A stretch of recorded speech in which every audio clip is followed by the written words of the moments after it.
खबर गाजीपुर से है, जहां यूपी के कैबिनेट मंत्री ओम प्रकाश राजभर ने बयान देते हुए सपा पर जमकर निशाना साधा। उन्होंने कहा कि पीडीए का फुल फॉर्म परिवार डेवलपमेंट अथॉरिटी है। ओपी राजभर ने मीडिया के सवालों को जवाब देते हुए कहा कि अमेठी कांड प्रेम प्रपंच का मामला है, उसमें लॉ एंड ऑर्डर का सवाल कहां से। ओपी राजभर ने कहा कि यूपी में रेप की हर घटना में सपा के लोगों का नाम सामने आता है और मुसलमान बोरा भर कर वोट देता है, जबकि सरकार बनने के बाद उसे झोला थमा दिया जाता है। राजभर ने नसरुल्लाह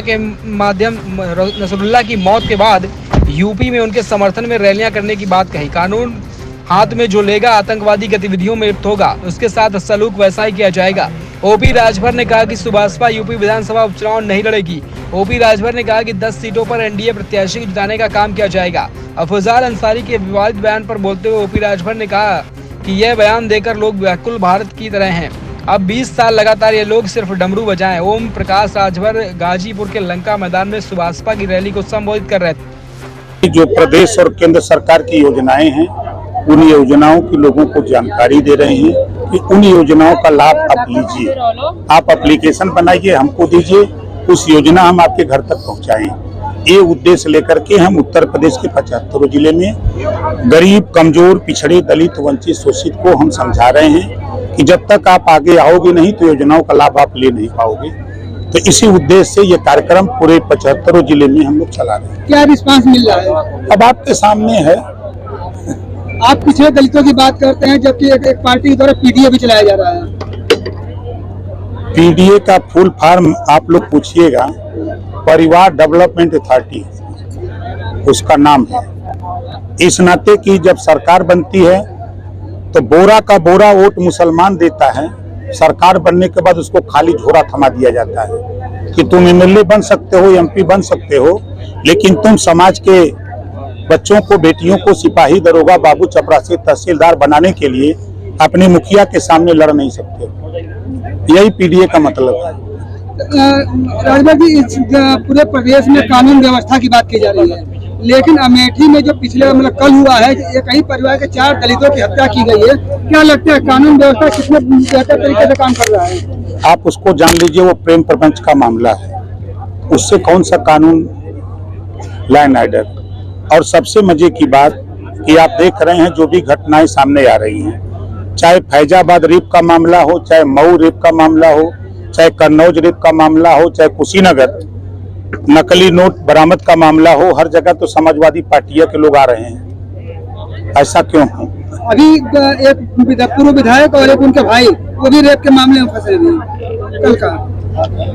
भाई कानून अपना काम कर रहा तब न फंस रहे हैं, कानून अपना काम नहीं करता तो कैसे फंसते हैं? सिर्फ समाजवादी पार्टी के ही लोग रेप के मामले में क्यों फंस रहे हैं? अब उन्हीं से पूछे कि ऐसा क्यों हो रहा है, ऐसा क्यों हो रहा है, ये उसका जवाब वही दे सकते हैं। हम लोग तो कानून के दायरे में काम कर रहे हैं, जांच हो रही है, जांच में जो पकड़ा जा रहा है उसके खिलाफ कार्रवाई हो रही है।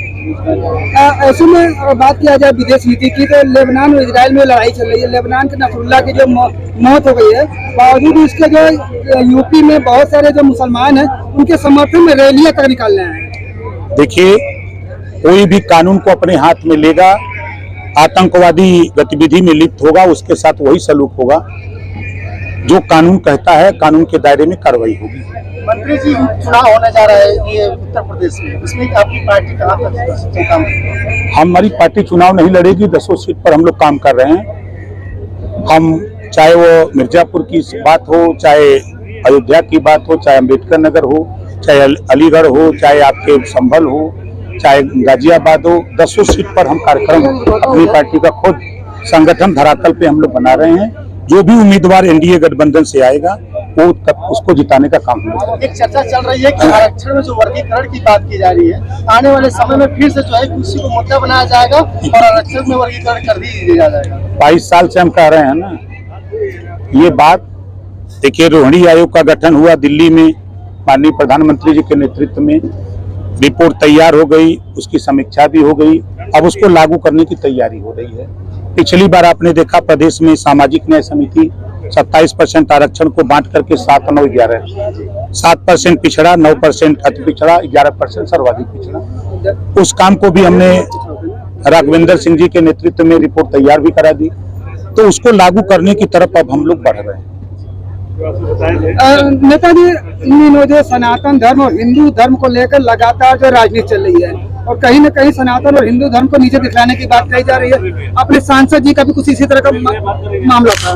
देखिए, हम लोग काम कर रहे हैं। अभी 2 अक्टूबर गांधी जयंती के दिन आपने देखा कि पूरे देश में प्रधानमंत्री जी के जन्मदिन 17 सितंबर से लेके 2 अक्टूबर तक हम लोगों ने सफाई अभियान, जो गांधी जी का सपना था कि राजनीतिक भागीदारी तो मिल गई, लेकिन स्वच्छ भारत और विकसित भारत और ग्राम स्वराज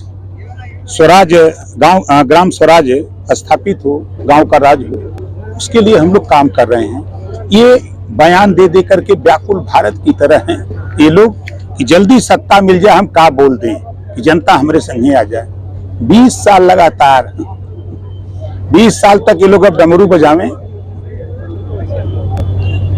नेताजी, बिहार और गुजरात में शराबबंदी है, आप भी अपने मंचों से कई बार जो है शराबबंदी की बात कर चुके हैं। आपके अरविंद राजभर जी ने आज इस बात को उठाया है, तो क्या लगता है कि ओम प्रकाश राजभर शराबबंदी की बात को जो है मंत्रिमंडल में या केंद्र सरकार तक उठाएंगे? हम कानून बनवाने की तैयारी में हैं।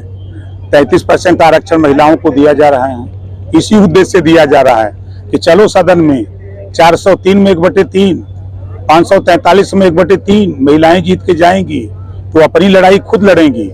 हम अगर नहीं लड़ने में कमजोर हैं तो इनको वहां पहुंचा करके, मोदी जी की सोच है कि ये खुद सदन में आवे, ये अपनी लड़ाई जो जिस चीजों को लेकर पीड़ित हैं उसका कानून यहाँ बना करके वो खुद आगे आकर के कानून बना। यानी शराबबंदी के पक्ष में है आप भी? हम तो हमेशा 22 साल से लड़ते आए हैं। कुछ लोग गांजे पर भी का लाइसेंस की बात कर रहे हैं। अब देखिए, उनका विषय है। हम स्वच्छता की बात करते हैं, स्वच्छ भारत की बात करते हैं, हम विकसित भारत की तरफ जाना चाहते हैं।